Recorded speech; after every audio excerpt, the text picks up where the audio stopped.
丁禹锡凭《花开锦绣》强势霸榜腾讯，4榜第一背后到底藏着什么？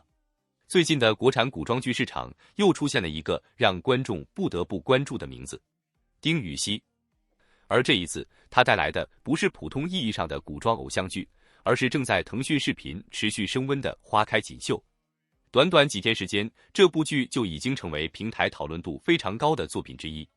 更让人意外的是，按照目前公布的阶段性数据，《花开锦绣》同时冲上腾讯视频多个榜单前列，并且拿下正在热播、热搜、涨热以及周新增用户等多个维度的领先位置。也就是说，这一次丁禹锡不是简单的把新剧送上热搜，而是在平台内部形成了一次非常明显的集中爆发。那么问题来了，花开锦绣到底凭什么能够在上线初期迅速升温？丁禹锡这一次的召灵又为什么可能成为他古装角色中的一个重要转折点？今天我们就来聊聊这部正在快速升温的花开锦绣，以及丁禹锡这一次真正值得关注的地方。首先，我们必须从这部剧的故事说起。花开锦绣改编自孜孜同名小说，由邓科执导，南震担任编剧，丁禹锡和邓恩熙领衔主演。从制作配置来看，这部剧本身就不是一部完全没有市场预期的作品。它既有成熟的古装情感类型，也有家族、权力、逃亡以及人物成长等多条故事线。而真正让故事产生化学反应的是丁禹锡饰演的赵灵。赵灵并不是传统意义上那种出身显赫、身份尊贵的古装男主，他更接近一个从草莽中走出来的人物。表面上看，他豪爽、洒脱，甚至带着一点不羁和危险感。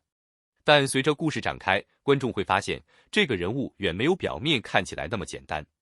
他有自己的生存逻辑，也有自己的野心和坚持。而这恰恰是丁禹锡比较适合发挥的地方。因为近年来，观众对于古装男主的要求已经发生了变化，大家不再只满足于一个长得好看、身份尊贵的男主角。真正能够让观众留下印象的是人物身上有没有反差，有没有让人猜不透的一面，有没有情感上的层次。而赵灵恰好具备这些特点，他可以在危险的时候足够狠，也可以在面对傅庭云的时候展现出完全不同的一面。这种反差让角色天然拥有讨论空间，而这也是丁禹锡这一次最值得观察的地方。如果说过去观众看到丁禹锡，首先想到的是他的外形、气质以及恋爱戏表现，那么这一次的赵灵更像是在要求他把人物的复杂性表现出来。尤其是赵灵和傅庭云之间的关系，一开始他们并不是因为爱情走到一起，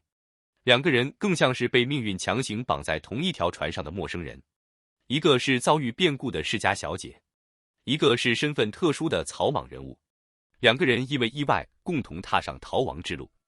于是，一个非常经典但又很容易拍出新意的设定出现了：假夫妻，从陌生到合作，从合作到信任，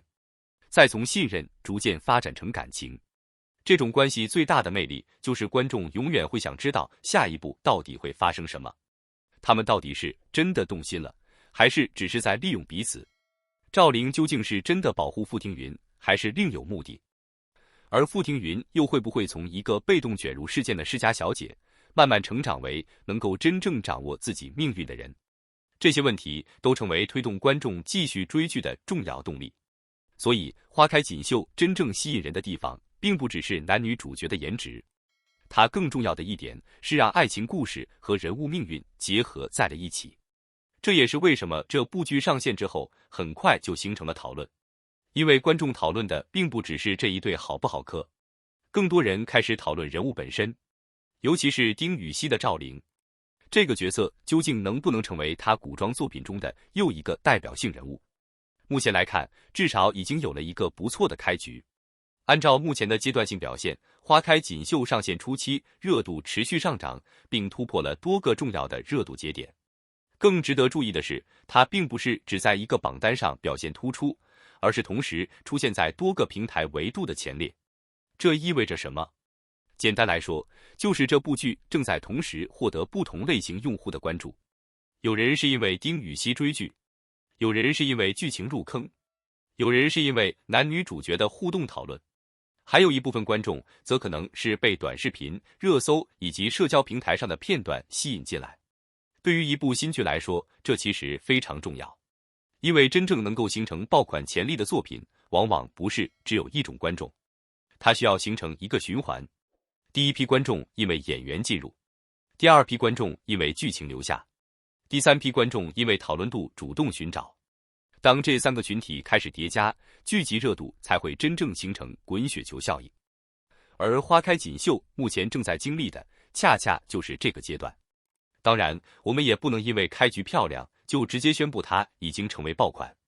这是一个非常重要的问题。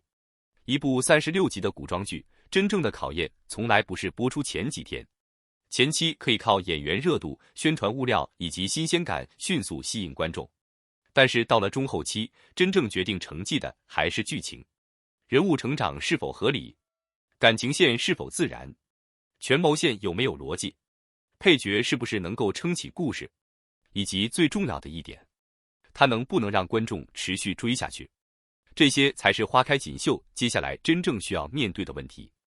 而从目前的反馈来看，观众对于这部剧的评价也并不是完全一致。有人喜欢它的古装氛围和视觉呈现，有人认为丁禹兮的角色有一定新鲜感，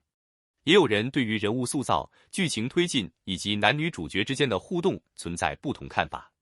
但从另一个角度来看，这种争议本身也说明了一件事情：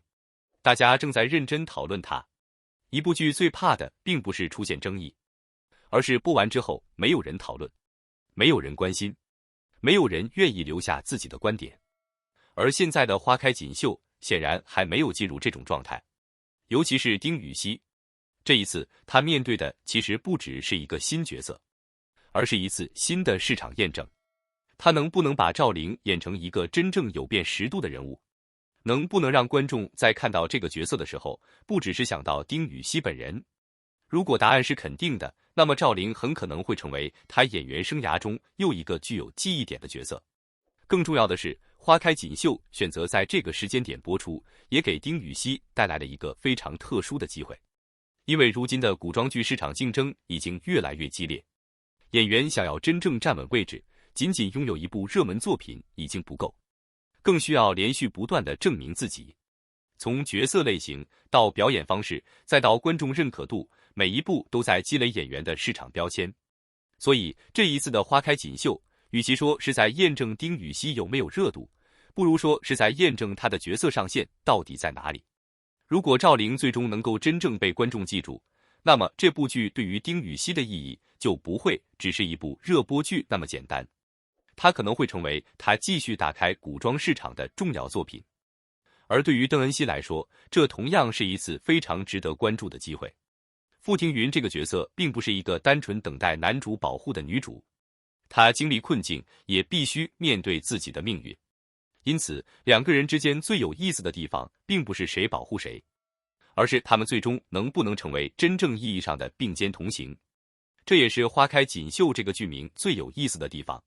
所谓花开锦绣，并不只是爱情最后开花结果，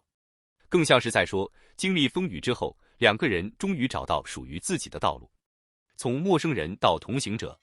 从互相利用到互相信任，从被命运推着走到主动决定自己的未来。如果后面的剧情能够真正把这条人物成长线讲完整，那么这部剧的后劲可能会比现在看到的热度更加值得期待。所以现在再回头看丁禹兮的这次表现，你会发现一个非常有意思的现象。真正让花开锦绣迅速升温的，并不是某一个单独的元素，而是演员、角色、剧情、CP 互动以及平台传播一起产生了作用。而丁禹兮恰好站在了这个组合的中心位置。这也是为什么大家现在会开始问一个问题：花开锦绣会不会成为丁禹兮今年又一个重要代表作？答案当然还需要时间给出，因为真正的成绩从来不是开播几天就能够决定的。但至少现在可以确定的是，花开锦绣已经成功完成了第一步，它让观众看见了，让平台关注了，让讨论开始了。而接下来真正决定它能走多远的，就是后面的剧情能不能继续稳住。如果热度能够继续上涨，人物口碑能够继续积累，剧情讨论也能够保持现在的强度，那么丁禹兮这一次的召灵，或许真的会